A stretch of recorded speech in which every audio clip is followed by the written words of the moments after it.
All right.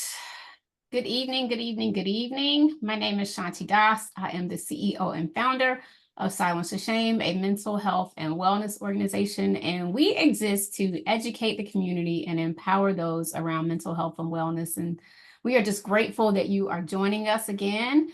This is part 2 of our part 3 series around empowered minds and navigating the political landscape. We had a really robust conversation talking about voting and mental health and wellness. And so today we're going to be talking about your voice, your power, and the importance of voting, because we are under 30 days out now. And so this webinar will be recorded. We hope that you will share it with your family and friends. We will be repurposing all of this content on YouTube, on social media. So again, we can educate the community around using your voice and exercising your right to vote, which is so important. And I am just really grateful that 3 of my friends, no, seriously, 3 of our colleagues that really, we respect the work that they do in their respective fields, and they've been big supporters of Silence to Shame, have given us their valuable time tonight to share their insights. So without further ado, I will start with our first panelist, who is a dear friend, Mo Ivory. She is Commissioner-elect for Fulton County Commission, District 4, among other things. Welcome, Mo. Thank you. I'm so happy to be here. Can you give us a little bit more about your background and what you do and why voting matters to you? Sure. I'm originally from New York, went to Spelman College and then to law school and ended up building my life here in Atlanta. And currently, I'm a professor of law at Georgia State University College of Law. And in my life, I've done a lot of different things, media, real estate, education, law, of course. But I think the common denominator of all these things is just providing people with information that they need and educating. And that's always what I've wanted to do, whether I was on the radio or in the classroom. And so for me, there was a natural intersection more than maybe even 2 decades ago when I was first asked to bring some entertainers to a political rally so that they could heighten the level of interest, because people did not really know about who these people were that were running for office. And that was sort of the very beginnings of cultural engagement and celebrity and influencer engagement in politics. And I was really there at the early stages of it and just have continued to provide those kind of services throughout the campaigns. And as you know, social media and all the things that drive the messaging for voters. So I've kind of watched it really evolve from, knocking on doors to getting celebrities to come knock on those doors with you. So it's been like really interesting. And it's just important because our lives are at stake. And it seems like every election, our lives are at stake a little bit more. So, this time, I never thought that I'd be in an election where I'd be worrying about my reproductive rights, my daughter's reproductive rights, and now my twin granddaughter's reproductive rights. So it's, we all have something important to think about and issues that matter to us. So I feel like it's most important to be involved no matter what you're doing in your life, actually. Absolutely. And thank you for all the work you have done. I've watched you in Georgia and all that you've done throughout from a local as well as national perspective, using your background and your influence in entertainment. And so I applaud you and salute you. So thank you for being here this evening. Absolutely. Next up, my dear friend, Dr. Donald Grant. He is the executive director of Mindful Training and really is at the forefront, I would like to say, from a cultural perspective, as it relates to mental health, business, politics, pop culture, you name it. And just thank you for your voice and all that you can continue to do to push the agenda forward for the Black community. Welcome, Dr. Grant. Thank you, Shanti. Thank you for having us and putting together this wonderful panel to have this really important discussion. My history is in education psychology. I used to oversee a small portion of foster care systems for Los Angeles County, which is when I first really began to understand the magnitude of our voice in the political process, as I watched some of the most disenfranchised residents of one of the largest counties in the entire country, seeing how legislation, not just from the national level, but from the local level, impacts real lives. And so, having this conversation is really one of the most critical conversations, because it does in fact impact almost every part of our lives. And us existing in different intersections of marginalization, it's critical that we have these discussions and we utilize them and we share them widely so that everybody can have a level playing field on the information they have access to. Absolutely. Thank you for all that you've done, Dr. Grant, for Silence to Shame. Your voice certainly is valued and respected in this space. And again, thank you for all you do for our community. Thank you. Last but certainly not least is my good friend Theron Johnson. He is the CEO and founder of Paramount Consulting Group. Theron, I've watched you grow from being on Georgia Gang and doing all your political commentary in the state of Georgia and in the city of Atlanta, and working on with other elected officials. And I'm proud of you now for having your own consultancy group. Tell us a little bit more about what you do, and thank you again for sharing your time with us this evening. Well, Shanti, as the other fellow panelists mentioned, it's such an honor to be selected by you to really participate in this very important conversation. Shout out to you, and over the decades of you really sort of fulfilling your destiny and your dream. I remember when you first started talking about how you wanted to be impactful and silence the shame, and how you've grown with sponsorship and really having a very uncomfortable conversation with people who at the time wasn't willing to listen. And so the fact that you've been on the forefront for decades, leading this conversation and sort of really movement in this country around mental illness, and also making people feel comfortable talking about challenges that they have. We just want to always celebrate you, my queen. And so just as, Mo mentioned, I've known her for a very long time. So happy to see her doing so many great things. And I'm looking forward to her service in the public office, but that doesn't mean that she hasn't been serving the people for many decades. And Dr. Grant, what you've been doing and what I've read about you and all the great work, really honored to be on this panel with you. But honestly, Shanti, I'm just a little poor country boy from Athens, Georgia, who had a mama who didn't have a high school education, who refused to let my brother and I and my sister accept average. And she instilled all her prayers and effort and everything that she wanted to be into us. And so I'm very honored to be in this position, to have a consultant firm that represents some of the blue chip clients in the world. And, as Mo can tell you, is that I'm also remaining in the streets and making sure that folks know I show up. And so really looking forward to this conversation this evening. Absolutely. Thank you. So again, thank you, everyone. So we're going to jump right in. Theron, I want to start with you first. Can you provide historical examples where voting has led to significant societal changes, and how do these inform our understanding of voting, of the importance rather of voting today? Well, there's a few examples, but let's start with something that's kind of really most recent, and we're feeling the impact of it today. If you go back to Commissioner-elect Mo Ivory just mentioning about what's really at stake and what's on the ballot, is this reproductive freedom crusade that we're on right now to give women the opportunity to decide what they want to do with their bodies. In 2016, when Donald Trump was elected president, yes, he occupied the White House, but that wasn't it. He was able to appoint 3 Supreme Court justices. And so when this transformational moment happened in our history, which had not happened in over 50 years, Shanti, where Roe v. Wade was overturned by the Supreme Court, and the sort of narrative was, well, let's leave it up to the states.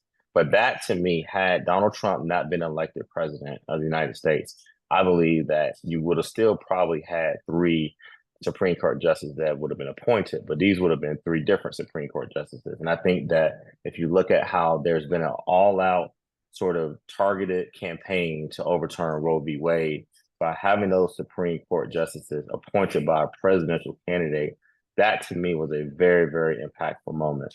Another impactful moment that goes down in history, and as you know, Shanti, I worked for my hero, the late, great Congressman John Lewis. And what he told me leading up into that July a few years ago when he passed away is that you look at the change agents, the leaders on the front line during the civil rights movement, but the passage of the Civil Rights Act of 1964 and the passage of the Voting Rights Act of 1965. These were all direct results of decades of service. Before there was even Dr. King, who went to Montgomery and other places in Mississippi, to Tennessee, and to Albany, Georgia, and other places. You have people working in these states to have voting rights and civil rights and women's rights and social justice rights. And so to me, I think that those are another example where voting and nonviolent protests, but ultimately the goal was to have the right to vote for issues that were going to impact people of color, particularly Black people. That was another historic, significant change that we had witnessed in this country based on voting. And then lastly, if you go back all the way to 1860, where the foundation and the progress of the United States were voting and the abolition of slavery.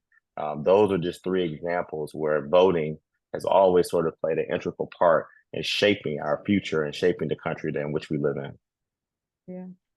Absolutely. Thank you, Theron. Did anyone want to add anything to that? Well, I would just say that I think the women's suffrage movement and the 19th Amendment, which, Theron mentioned, which expanded, the right for women to vote, was, just an expansion of the democratic right of participation, right? For us to think of a time when only, and when you think about when that happened, like some of our parents were some of our mothers were restricted from voting, certainly our grandmothers. And so, when you think about that now, and we just feel so free to, go do it, the idea that people don't do it, is it's really troubling if you think about how the fight was to make sure that we could. And so when we think about the apathy, it's really important to think about those pivotal moments in history, all the ones that Theron mentioned, and this one as well. Even the end of apartheid in 1994, that really showed that there could be, complete suppression, complete inability to exercise your rights, and then a transformational moment can happen that can free an entire country, can free people and give them the right to have a voice in what happens to them. So I think there are many pivotal moments in history, and I think that we don't talk about them enough to the younger generations for them to really understand the sacrifice. I think it sometimes comes across like we're just older people are just preaching history, and like it really doesn't have an impact on how they feel that their actions today are connected to that. But we have to really try to find those connections so they can really understand how privileged they are to be able to just decide that they want to go ahead and vote. And thank you both, Theron and Mo. And it just baffles me, right? I mean, I'm not in the political space, Silence to Shame. We are a nonpartisan, obviously, organization, but we do believe in people exercising their right to vote. And the fact, to your point, Mo, that people are even questioning should they or shouldn't they vote, right? And all that was done from a historical perspective, like it stresses me out. And it really, sometimes I find myself not necessarily depressed, but just in a really dark place thinking like, what is happening to democracy and what is happening to us as individuals? That's why this conversation is so important. And we will, again, push it out to organizations, especially organizations that focus on youth, so they can really learn. And we're going to chop it up into small bits because I know they digest that better. But this is such important information, and it really does have an effect on our emotional health and wellness overall. And I want to go to you next, Dr. Grant. How has the historical struggle for voting rights shaped the political landscape in the U.S., particularly for marginalized communities, which you do so much work in that area? Yeah, I think Theron and Mo just kind of spoke on kind of the lead into some of that. When you think about our country being founded in 1776, Black men didn't get suffrage, the right to vote, until 1867, and then women not till 1920. So if we look at the landscape today, we just had our first Black president less than 15 years ago. Currently, we've never had a woman president. A woman has never held the top space in the CIA or the FBI, Secretary of Defense, Joint Chiefs ever risen to those positions, because that historical context of barring them from the doors of 144 years shows up now. And when we look at how those aspects play out, we see a lack of multiculturalism at all levels of government. Not only do we see that, we see Uh-oh, you're freezing up, Dr. Grant. All right, we're going to let him come back in. Mo, I'm going to shoot it over to you really quickly. You started talking about this. You talked about, obviously, the women's suffrage movement, but are there other pivotal moments in history where the power of the vote was most evident, and how can those inspire action in our current political landscape? Yeah, I mean, again, I think that those pivotal moments that both Darren and I mentioned, you know, the Civil Rights Act, the Voting Rights Act, the women's suffrage movement, the end of apartheid. But I think some recent examples are just when you see elections that are so close with it, whether it is local elections, meaning, is Dr. Grant back? No, okay. Local elections or major elections where people are winning by a 500 vote margin, or they're winning by Barely winning, right? barely winning, but winning is winning. And so when we think about pivotal moments, we think about, you know, recently in Georgia, when Georgia became blue, I mean, we gained 2 senators that really have done so much for our state and have put, you know, our state, think 10 years ago about how anybody was thinking about Georgia. Nobody was thinking about it. You know, nobody was coming here pouring millions of dollars, coming into our state, trying to figure out how to get us active, and now we are such an important part of the process nationally. And those are pivotal moments. Those are things that switch the dial and wake us up and give us an opportunity to do things differently. So pivotal historical moments, like when legislation gets passed, that's so important. But pivotal moments also mean the moments in your life locally when things change, when you get a new mayor or you get a new governor or you That's get a somebody great that's point. gonna, yeah. And so I think it's important to also talk to people about the pivotal moments that they actually can touch and feel where they are, because a lot of times we feel very disconnected from those big, you know, pivotal moments like the Civil Rights Act. I mean, if I were to ask I have a range of ages of kids in my house, and if I were to ask any of my 20-something-year-olds, you know, tell me about the Civil Rights Act, you know, they'd be like, what? Like, I think it was great. But you know, they wouldn't be able to say how it changed for them. But ask them about the mayors in Atlanta, and they've met them. And they've, you know, asked them about, you know, the people who are running for office that they were knocking doors for, and they've met them, you know. So I think those pivotal moments have helped people get connected to the process, and being connected to the process is so important because then you have a personal stake in it. And I think that that's what is it drives the apathy, is the lack of personal connection to what's going on in politics. And I know that's going to come in a later question, so I'm going to save, you know, my thoughts for that. But I think when we think about pivotal moments, we need to get rid of that generational gap to what pivotal moments really mean. If we had pivotal moments in 2016, we had a pivotal moment in 2020 when Biden won Georgia and January 6th happened. Those are pivotal moments, even if they're not legislative moments. They're moments that we can learn from, and we can say, oh, if I would have been involved in that election, if I would have voted, maybe what would have happened differently, or if I would have sat out, what would have happened differently. So I think, you know, adjusting the word pivotal a little bit might even bring in a new generation of people. I love that. And that is so important, right? Because we are obviously trying to make sure that we are promoting, catering to, inspiring our younger generation to get out and vote. I know just in Georgia, I think it just I retweeted or reposted what you did. It was the last day to register. And so hopefully all of our young folks that were unregistered are now registered. But I love just the idea of reshaping and reframing what pivotal means. And really, you just got to stay engaged, to your point, right? It's about constantly staying engaged, staying informed, and figuring out ways, to your point, that we can get our young folks involved, whether that's canvassing or, you know, going out and just, you know, figuring out how they can get engaged in the campaign. So thank you for that. I know we're still waiting for Dr. Grant's feed to come back in, but I'm going to go next to you, Theron. What role do local and state governments play in the voting access, and how can voters hold them accountable?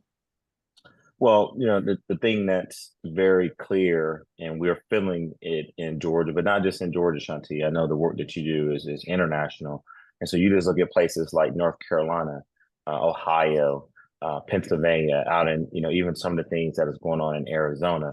These are all states that, based on the election outcome, whether Democrats won or Republicans won, but it was really who is controlling the state legislature. So you can have a Democrat win on a federal level in the state. But if that woman or man does not have a Republican or Democratic control state house and state Senate, that's where you see the rule changes. And really, we've been experiencing this since the early 1940s and 50s and 60s.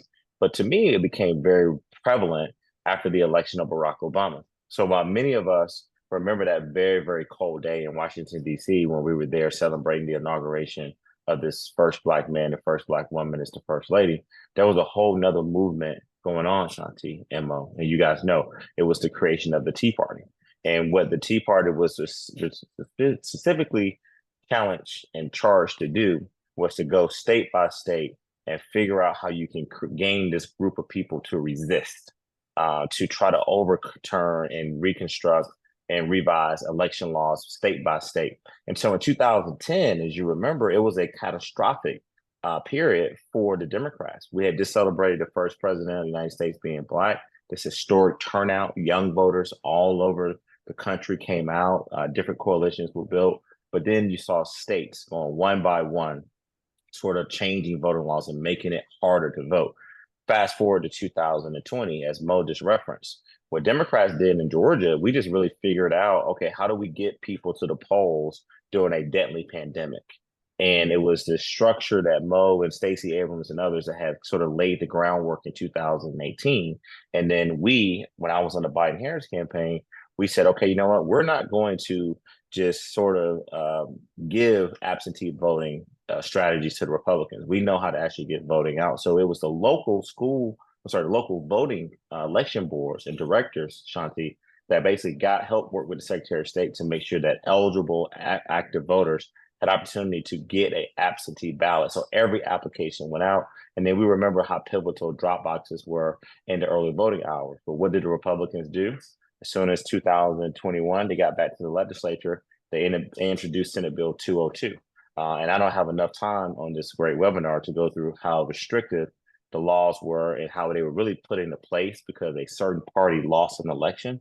And then they tried to just take away a lot of things that were in the state code and in the state law to give people. And so what I would say to you is, you see it going on in every state. You have some Secretary of States where they're emboldened. They have a lot of power. In Georgia, we don't really see our Secretary of State having a lot of power. Actually, he was removed from the state election board. So now it's left up to the local county election directors, and many of whom, I think at least maybe 2 or 3 as we're on this webinar, maybe just 2, have filed lawsuit against some of the practices that have actually just been implemented and voted on in Georgia. And so we always hear this term, all politics is local. Well, you got a local, soon to be Fulton County commissioner on this line in this webinar, and we both cut our teeth and we got our starts on local campaigns. And so while the national campaigns are very important, you know, who your member of Congress is, who your U.S. senator is very important, but it really boils down to who is your county commissioner, who is your city council member, your mayor, your sheriff, your school board member. A lot of these places have elected offices that I think that daily impact people's lives in a much greater way, positively or negatively, than folks on the federal level. And so I think that what we've seen is that you got to have good commissions and good city councils in these local municipalities and counties that are going to do everything they can to direct funding to make sure that these voting boards, these board of elections, these voting board directors have all the resources they need to make sure that diplomacy and democracy is paramount when it comes to our upcoming elections. Thank you for that, Theron. Everything that you said is spot on. And I'll be honest, you know, I have an entertainment background, but I obviously grew up in Atlanta, Georgia, birthplace of the civil rights movement, and have always seen, you know, elected officials that look like me. And so I've been voting and I've been a part of the process to a certain degree, but I will admit, you know, it was just from my own ignorance that a lot of times when local elections would come up, unless it was someone I knew or something that directly affected me, I would call a friend or two. Theron, I've called you before, Mo, like, okay, y'all, who should I vote for? You know, and that's ridiculous that I'm a grown woman, a whole adult, and that I did not years ago understand the importance of the local elections, right? And how it really does, you know, affect everything. Because to your point, you know, you could have a Democrat in this position, but a Republican in that position, it doesn't mean when you compare state and local that you're going to be able to get your work done, right? And be able to Not move. ignorance though, Shanti. It's not ignorance. It is intergenerational trauma. The local elections are Speak where our on it. Okay, ancestors come were on. voting. Dr. Grant is back. I'm sorry, I lost that a little while ago, but the local elections are where most of our ancestors lost their lives trying to vote. That is where the trauma comes from. And so some of our dissonance associated with proximity to local elections are not just about, our ignorance or our lack of understanding of the value of those spaces. It is literally the stomping grounds by which annually millions of African Americans and other minorities across time. It's where they met the most terror, the most destruction sometimes that they had ever faced in their lives. And so it's not just about kind of not knowing, it's more about the unspoken trauma associated with those spaces. And if it's already there, we move to the easy position subconsciously. I'm going to go, but I'm only going to go for the big thing because I'm not going to expose myself for that trauma for just LA or just Atlanta or just whatever it is. I'm going to go, but I'm only going to face it when it's the big one, not locally or things like that. And so just to reframe that it's not our lack of information, it adds to it, but the underpinning issue is the trauma, the historical trauma That associated. intergenerational trauma, right? That has been Absolutely. passed down from years. That's a great perspective. Yeah. I didn't even I think was about gonna it. say, Oh, you want to add to that? Yeah, I mean, I was going to say, I really do understand that generational trauma conversation because in a lot of households, it's being passed down that way. Like, we didn't vote. So grandma will say, oh, it's too difficult. And then mom will say, I never did it. And then here you got a group of teenagers deciding that they're not going to do it. But I recently was talking to a group of people who, sort of don't want to vote or whatever. And I asked them, like, why don't you want to vote? And they very plainly said, I don't get anything from it.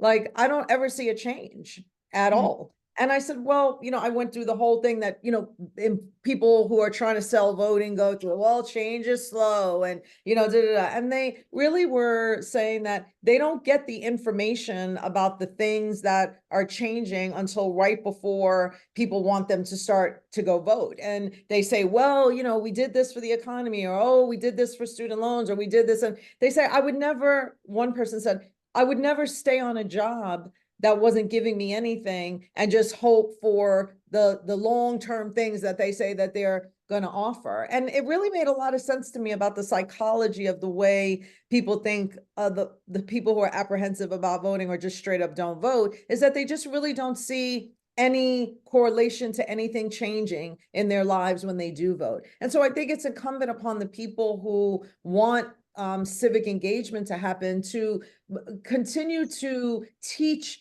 basic understanding of what voting gets you and the issues that come around voting, how long things take to happen. So I gave a perfect example of the criminal justice system. And I just said, well, that judge that sentenced your cousin when he had a little bit of weed and got arrested, and now he's in jail for 10 years over a little bit of weed that in some states is not even illegal anymore. Well, that judge was elected. So if you would have gone ahead and voted, maybe that judge wouldn't even be in office, and then maybe your cousin wouldn't be in jail for the next 10 years. It's that simple, right? It's that simple. And so if we can find ways Meeting them where they're at. Meeting them where they're at and giving examples that really touch home to them. The SNAP program where you get your food stamps from, well, that could go away under Project 2025. In fact, it will go away. And all of the, oh, damn, it's going to go away. Like, okay, that is the way that we make it touch and feel people, because people really don't know who is being elected to do what. And we have to move the paradigm in that direction anyways. When you think about Gen Z and whomever else is after them, they need more direct connection to outcomes, and we shouldn't be reluctant to do that. And that exact conversation you shared, Mo, I think that's literally spot on. I mean, when most of us were growing up, we were told, don't stay at a job less than 2 years. It looks horrible on your resume. That's not the case for a 25-year-old. And as a result, we need to restructure the message about voting, being able to share with them direct connections on how this locally and federally impacts their lives. But unlike most people, Mo was able to say, I am going to meet you where you are, not because you are less intelligent, but just because you come from a different generation. But so many people are only willing to say, vote because you're supposed to. we need to begin drilling down this message to make it accessible and make it tangible for people. So I'm going to use that example, Mo, because that's a really good one. Yeah, this is really great. I'm so excited because we're getting so many good nuggets, and I can't wait to repurpose all of this content and get it out there. Thank you all again just for your time. I'm going to go back to you, Mo. So I want to talk about kind of like addressing the skepticism, right? But from a larger scale, and even with like a lot of adults. And just some of the things I've seen on social media, it's disheartening. And I'm not telling you who to vote for, because you have a right to vote for who you want to, but some of the reasoning behind what I'm hearing and people's examples of why they're not voting is just really interesting to me. So how would you address skepticism, Mo, about the impact of individual votes, especially in large elections? And again, you talked a little bit about this. You worked obviously on the campaign with Stacey Abrams, where we know it literally was like, a few votes, right, that could have changed that narrative in that night. So how do you address the skepticism, and whether it's, socially in the Black community, marginalized communities, or what have you?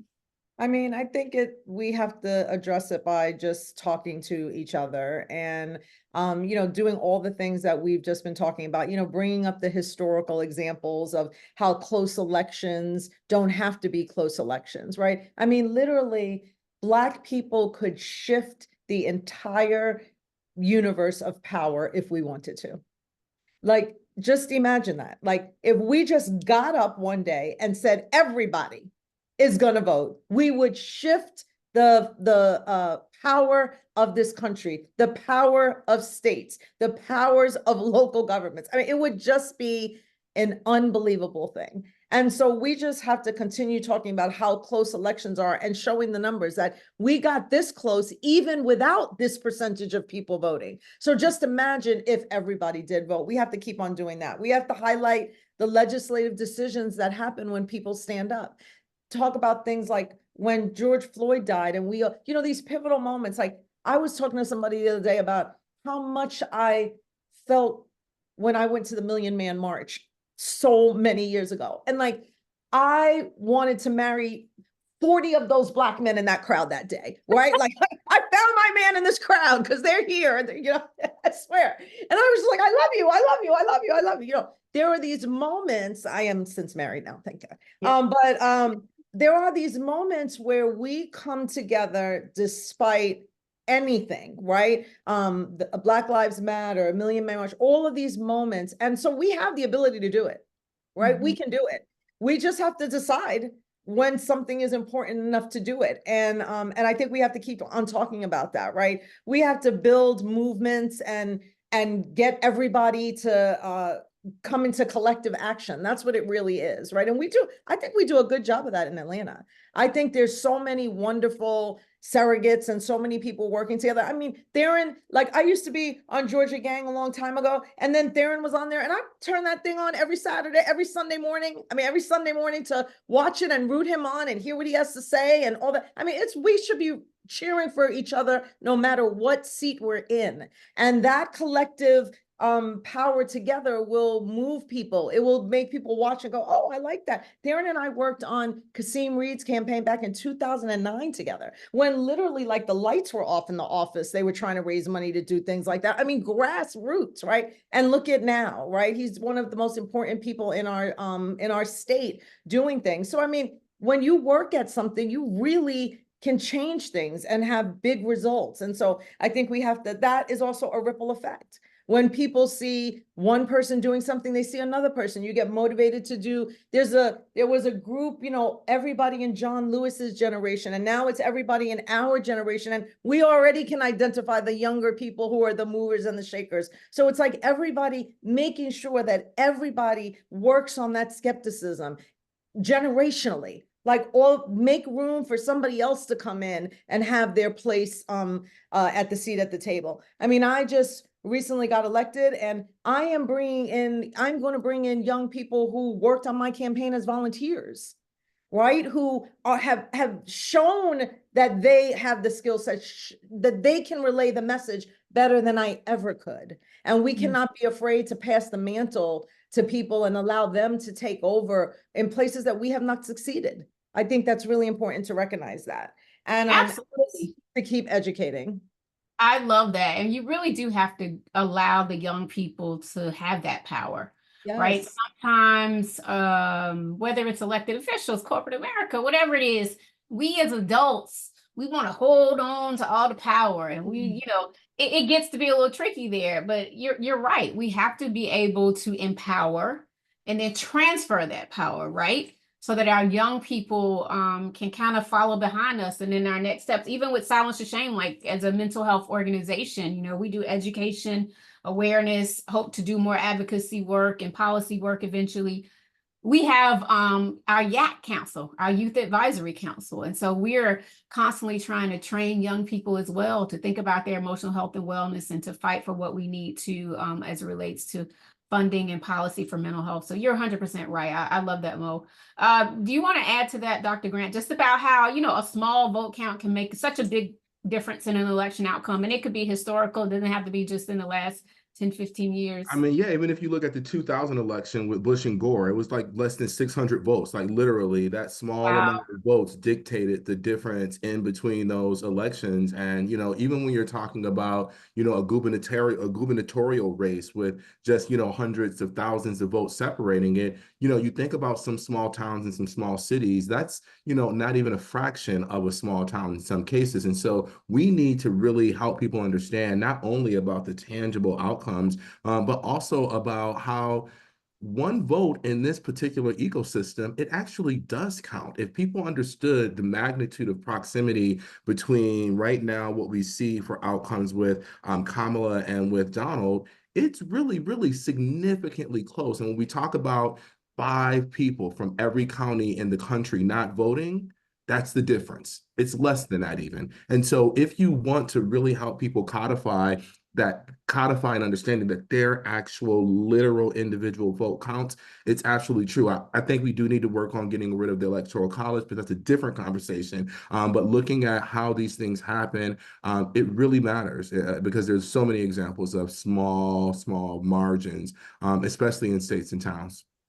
Absolutely. Thank you. Thank you, Dr. Grant. I want to go back to you now, Theron. What are some ways individuals can amplify their voting power beyond the ballot? It's through advocacy and peaceful protesting. And you know, you think about how every single movement in the world, not just in the country, has always involved young people. And it's always been a broad coalition of races and ethnicities.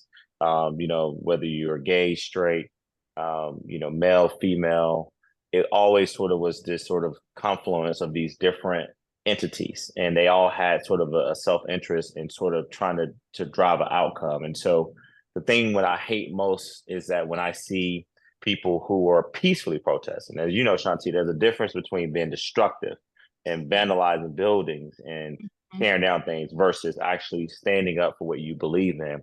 And so voting is only a element of change. And so before, a lot of times, if you look at true change in this country, it's always started with things leading up to the ballot box. And so you got to give people something to vote for. You just can't go and tell them to vote. And so as Dr. Grant and Commissioner-elect Ivory just stated, yeah, we want to tell people how to go vote, but we got to tell them differently. But you got to also tell people, like, once the vote is over, then that's when the true advocacy begins.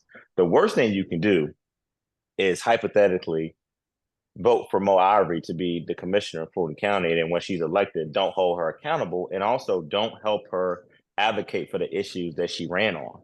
And so, you know, one of the things that we hear time and time again, and all of us heard this, is that don't come to me just when it's election time. I want to know what you have done while you've been in office. Well, we live in a society now where third-party amplification, right? Amplifying what you're doing, having third-party validators, because a politician, he or she, can say what they've done, but when you have people saying, no, it has directly impacted me. So those are the things that you can really do that can be voting power beyond casting the ballot. The other thing that I think is very important is that, you know, we got to get to a point where social media is important, and it's a very affordable way for somebody to express their First Amendment right. But we got to do a better job of fact checking these people and making sure that what they're putting out is actually true. And when you get fact checked, don't get defensive, don't get mad, don't become combative. State your claim. Like, actually state why you believe what you believe. And so I believe in healthy dialogues. I believe in a good, sensible debate that's rooted in facts. So the last thing we got to do is that I was just in the University of Georgia with Dr. Charles Bullock, who I believe is one of the best political scientists in the country. And we spoke to a group of UGA students, about 100 of them. And I told them, I said, look, all of you all want to go on and do something, but what are you doing now? Like, it's not about like, I want to run one day, or I want to run a campaign, or I want to become a political activist, or I actually want to, lead an organization around social change. What are you doing now to prepare yourself for this? Because, like, for instance, a lot of people who are really good public servants are people who've been serving the public before they actually decide to put their name on the ballot. Great And point. you do have some folks who are sort of recruited to run, and they're usually sometimes self-financed, and they bring different things to the table. But I just think that the advocacy, the First Amendment rights, people's opportunity for free speech, public comment is one of the best things that we in my business, we pay attention to, right? Because it helps us understand what the public is really feeling. So I encourage people that every single entity, whether it's city, state, federal, has to have a certain part of their agenda where the public will have an opportunity to express how they feel about an issue. And I just think that more people need to take advantage of that. And I think that, and Mo knows this, and Dr. Grant knows it as well. These politicians do listen. When they get those emails and it's the same subject, when they get those text messages, when they hear it over and over again, when they're out in the community, they really welcome that feedback because it really helps them sort of drive their agenda. And at the end of the day, it's all about prioritization. Every candidate who runs, they have their priorities, and they want to come back to you for your vote and say, I kept my campaign promises. But it's left up to us, the people, to make sure that we keep them accountable, not just on their promises, but making sure that they're addressing the issues that the community need to be addressed. Can I add to that really quick? Yeah, absolutely. Thank you, Darren. That was so perfectly stated. And what it brought to me was those three different constituencies that you were talking about. The official who is running, the individual who votes, and then the public who shares their thoughts, who may be involved in voting or not. The thing that kept coming up for me was the thought about imposter syndrome when we talk about marginalized communities, and thinking about after the 19th Amendment was passed, it wasn't suddenly that all the men who were stopping women from voting before then were suddenly like, oh, yeah, sure, my mom and my daughter and my wife are intelligent.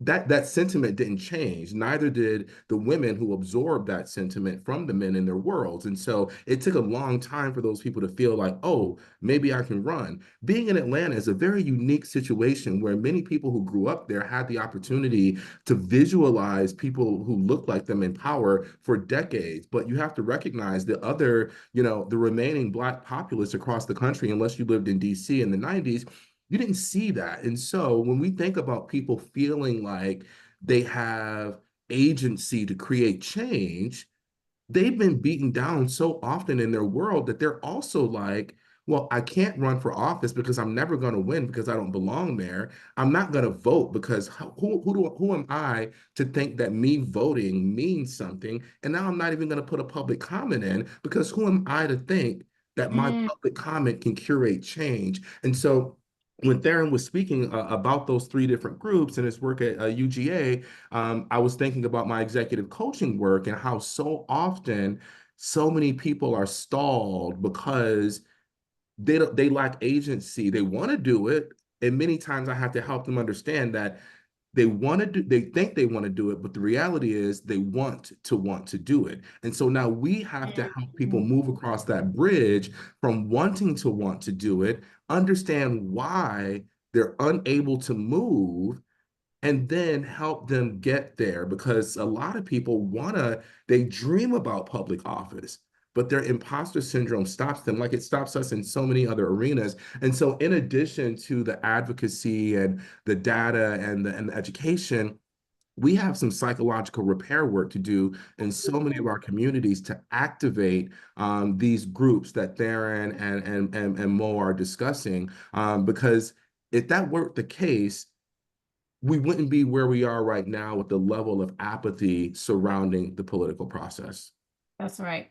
I'm so proud of this conversation. Y'all are like rock stars, each one of you. And I think it's so important as we talk about the political landscape and elections that people do look at it as it relates to marginalized communities, as it relates to just the psychology of it all, right? And how historically there has been so much intergenerational trauma and how that affects us, and how even just the need, the desire, the want to do something. And so I love all of these different perspectives. This is really great information. And again, just so excited that we are going to be putting this conversation out to more people in our community. And as we continue to talk about advocacy, Bo, what strategies have been successful in mobilizing communities to participate in voting and advocacy?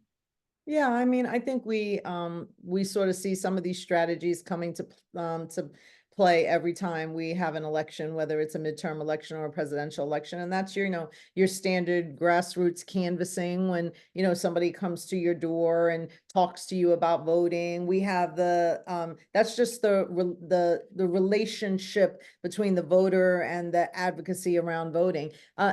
We see the things that are very easy to do, which is to tell all your family and friends, take 5 people to the polls with you, take 10 people to the polls with you, those kind of things. We see all of the voter education campaigns. I mean, right now, I don't think you can really go online and not see all the groups that are trying to advocate and to educate, and to, especially all of the C3s that are like, just totally nonpartisan and are just trying to get you to get out and vote. They're pushing the deadlines. All of those groups are really, really important. And then there's the issue-based engagement, groups that are specifically telling you about issues that are important, whether it's reproductive rights, whether it's the economy, like whatever it is that is important to you. There are very specific issue-based groups that are doing the kind of strategies and canvassing that you can find out you Google any issue that is important to you, insulin, the price of insulin or the price of drugs or whatever, and you will find numerous groups that are dealing with that.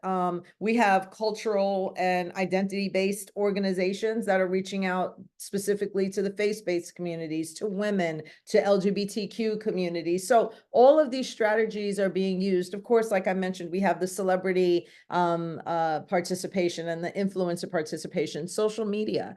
All of these are particular strategies that are sort of advancing technology and using technology to get to people. But I thought it was really important what Theron said a little while ago about mis and disinformation. Just as much as we're using technology to educate, technology is also being used to spread disinformation. And, I'm working with a group right now where we created a campaign called Fact Check That Bullshit. And and then vote. And you'll see us all over One Music Fest and some other really important events that are coming up, because it is that plain. Like you're getting something and it's really completely bullshit. Like it's not a thread of truth to what you're hearing, and it is only on you to go, that doesn't sound right. Let me fact check that, right? So, we also have to find ways to let people know that there are forces out there that, including one of the candidates, that is just telling us lie, or any candidate. Everybody should be fact checked for that matter. Let me pull that back and say it's not just one, it's everybody has to be fact checked, and you should be really concerned about doing that. We are also using strategies to fight voter suppression. One of the things that the Fulton County Commission and Fulton County is in charge of is the elections in Fulton County, which we all know about Fulton County elections from the national coverage that it has gotten. And so we have to make sure that we're supporting our elections officials to make sure that we're fighting suppression and fighting legislation that takes away our rights at the ballot box. So we really need to employ strategies. I mean, every day there's groups and groups of people doing different things, trying to make sure that we all just have our right to vote. So, another thing I wrote down, celebrations. we have like cookouts and block parties and, come out and play basketball and learn about voting and everything. Those are fantastic. I saw a 3-on-3 tournament and vote registration and sign up. And I thought like, that's fantastic. And I took 2 of my sons to it and told them to go sit at the booth and sign people up to vote, because you only need, in Georgia, for example, it's just a phone to sign up right online. And so there's so many ways that we can do that at the barbecue, at the basketball court, wherever we are. So we need to do all those things and just help people, if they can't get to the polls, to use mail-in ballots. It was so amazing to me in 2020, like Theron mentioned, that we were able to win Georgia, but because of that strong emphasis on voting by mail. But that was tolerated because of COVID. Like, let's not like be mistaken that, this was done because they wanted everybody to have access to, mail-in voting. It was because there was a pandemic and there had to be something done to make sure that everybody could participate. But the minute that was over, they yanked that right back and made it hard to vote again. So, we need to keep finding successful mobilizing opportunities wherever we are, outside of high schools, for those that are 17 and a half and can sign up to vote so they can vote when they're 18. It's huge. When kids graduate, sign them up to vote right out of high school. So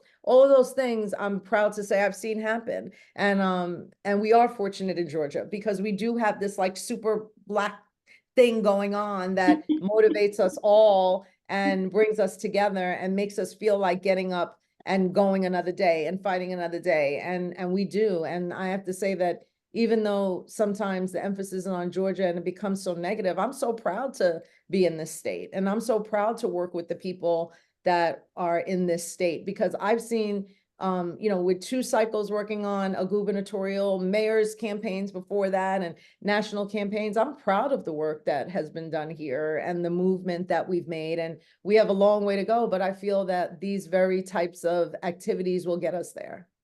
Absolutely. All great information. Taking it back into the community, right? Weaving that into the culture and in the community. I mean, y'all, I can't believe we've been talking almost an hour. This has been such an enlightening, educational, inspiring conversation. I'm just going to kind of go around, and I just have one final question for you all.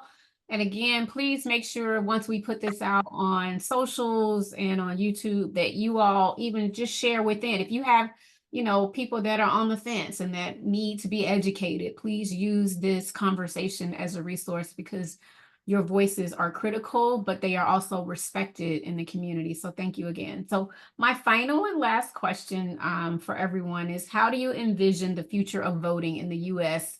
And what changes would you like to see for a more inclusive and effective process? And I'll start with you, Dr. Grant. Well, I think there's a lot of different places where we can focus, and I'm hoping that we just broaden enfranchisement overall. When we talk about the barriers that we've been discussing today, I still think about how some people with different abilities are unable to get to the polls and have access. I still think about our formerly incarcerated brothers and sisters who don't have access. I still think about the hourly worker who can't leave their job to go vote because they don't have access. I think about language, and I think about all of our Latinx brothers and sisters who may not speak English and have difficult time accessing. And so for me, I feel like one of the most important components of this empowerment phase that we're currently in is to move America from this kind of space of arrested development where we've only been paying attention to what we have been told through the patriarchic lens of what's important, and begin to actually identify these different spaces that can bring about change. We were talking about the small number of votes that can either create legislation,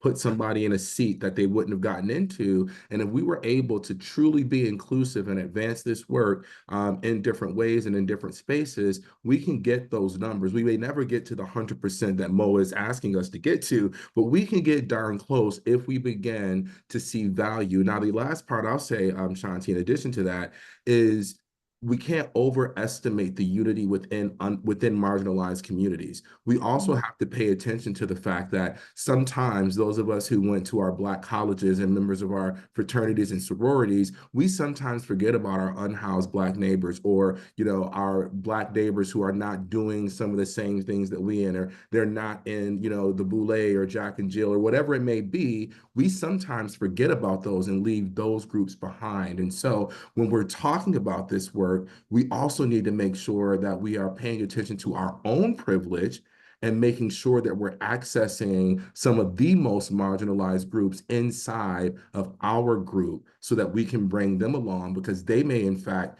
be the next leader that creates the true change that we're looking for, but we keep looking over them because they don't say the right word, or say it the right way, or say it at the wrong time, or they wore their Jordans to where they shouldn't have wore their Jordans to, right? So that's something that I'm also passionate about, is making sure we see the diversity within our groups so that when we are creating messaging, we are creating access, that there's access for them as well. Amen. No man or woman left behind. Yes, Dr. Grant. Yes, thank you, thank you, thank you. Theron Johnson, final words, brother. How do you envision the future of voting, and what changes would you like to see for a more inclusive and effective process? Well, I think so much has been said this evening. And, again, it's just been an honor and pleasure to be on with people who I know personally and look up to. Look, I think the thing that Dr. Grant just said, just to kind of echo what he said, is like, look, we all have a responsibility to reach back. He mentioned a lot of organizations, a lot of things that we as leaders are fortunate to do, but there is a sector of people who we know will show up and vote, right? And they don't get the glory, and they don't get the resources that they need to make sure that we understand their issues and make sure we give them everything they need. Look, we're going to get to a point where I just want to warn people. Let me slow my cadence down. We don't know what's going to happen after the election, because as Mo Ivory talked about earlier, on January 5th in Georgia, we were celebrating a historic moment. And literally less than 24 hours later, after that historic election, the first Jewish and Black U.S. senators elected from Georgia, there was a group of people who had been concocting this story, this sort of, that was based on a lie and based on a unwillingness to accept the outcome of an election, to really be focused on going to create basically insurrection, and to basically create a sedition where they were going to go and try to hurt and kill elected officials at one of the most sacred places in our country, which is the U.S. Capitol. And so when I put it into that, I mean, yeah, voting is important, and we definitely need to do it. But I'm also worried about, what does voting look like after this presidential election? And how are we going to protect the vote and make sure that people still have access to vote? The last thing I would say is that one of the things that I think is a challenge is that we can't get comfortable. If our person wins, you then can't say, oh, you know what, I've done my job and now expect all this change. No, it's just a different phase. It's a new ball game. This is a 16, 18 game NFL season when it comes to voting. And you got to work harder in the off season than you do actually during the season, because there's always going to be challenges, and there's always going to be a defense and an offense that's always going to be trying to disrupt your outcome and desire and what you want to see in this country. And so I just encourage everyone to definitely go out and vote. And one of the things that I want to say too is that check your registration.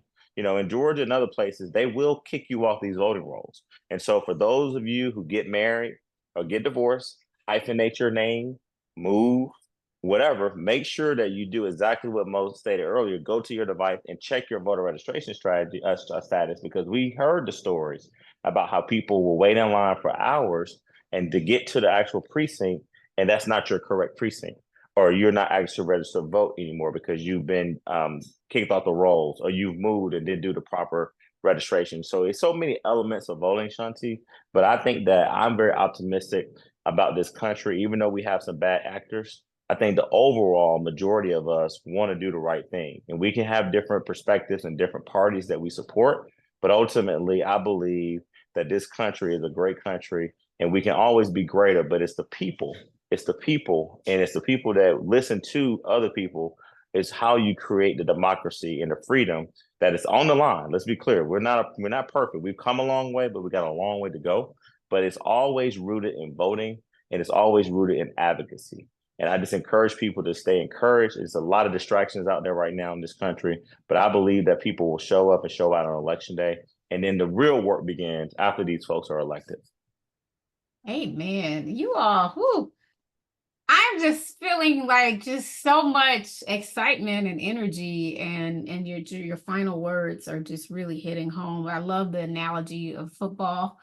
Y'all know I'm a big football fan, but you know, it's like almost like the election is like preseason. Like we got to get into the game and the meat of it, right? You said the off season, but it really is, you know, almost like the election is the preseason, and we got to figure out what's going to happen during the regular season of life. And so thank you, Theron, for those words, for the analogy, for the encouragement, for us continuing to push the culture and agenda forward for us to go out and vote as a people, but more importantly, do the work after we get our officials elected. So I would like to have final words from Commissioner Mo. Oh, thank you, Shanti. You know, Shanti and I go back to our teenage years.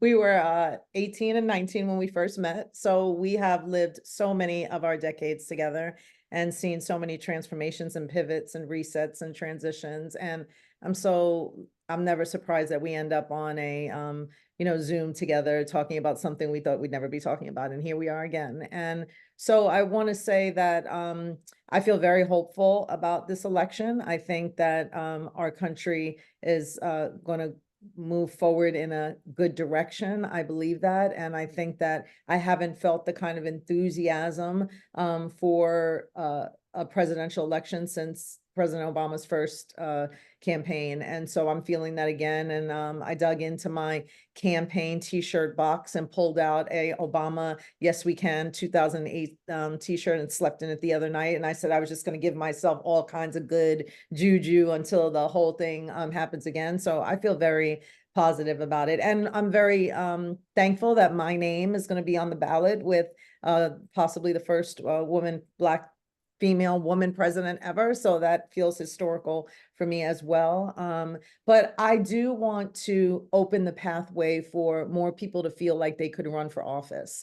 I feel like when I've run twice, I've won once, and I feel that it's just very hard to run for office. It's so filled with the obligation to raise as much money as you can because of our campaign finance laws in this country. And I think they need to be changed. Citizens United was a case that turned our elections upside down by allowing unlimited campaign contributions, and makes it very prohibitive for people who are actually doing the work in the neighborhoods and in the communities. There's so many amazing community leaders that would never think about running because they just don't know how to raise the money, or they just think already, well, I would get beat by somebody who has the money, and they just decide not to do it. So I would love to, in my forward thinking, think about ways that we could create opportunities for people who really could strategize on how to lift the low propensity voters and bring them into the community by they themselves showing and being an example of what running for office looks like and what change in your community looks like. So I hope in the future we have some campaign finance reform, and I will be right there, supporting that and supporting any young and upcoming candidates that wanted to get into it, because I think that that's what we're lacking. Absolutely. This has been such an incredible, again, conversation. You've been tuned into Empowered Minds, Navigating the Political Landscape. This is part 2 of our part 3 series, which will be taking place on October 22nd. I just can't thank you all enough. Thank you, Dr. Grant. Thank you, Theron Johnson. Thank you, Commissioner Mo Ivory. You all have really given us so much to think about. Again, we're going to be sharing this out with our local schools and churches and organizations. So please make sure that you send this information out. And I do just want to, we are, Silence to Shame. We can't tell you who to vote for. We just want to make sure that you vote and that you understand that right, that natural born given right, that for some of us, it took a lot to even get that right to be able to vote. And so just understanding the importance of it. pouring back into our youth, getting them to understand why it matters, meeting them where they're at, have that tough conversation, or we can make those tough conversations easier conversations. Like Mo said, at, you know, whether it's at the 303 basketball tournament or at the barbershop or at church, like just start having these conversations and weaving them into your everyday vernacular, because it truly is important.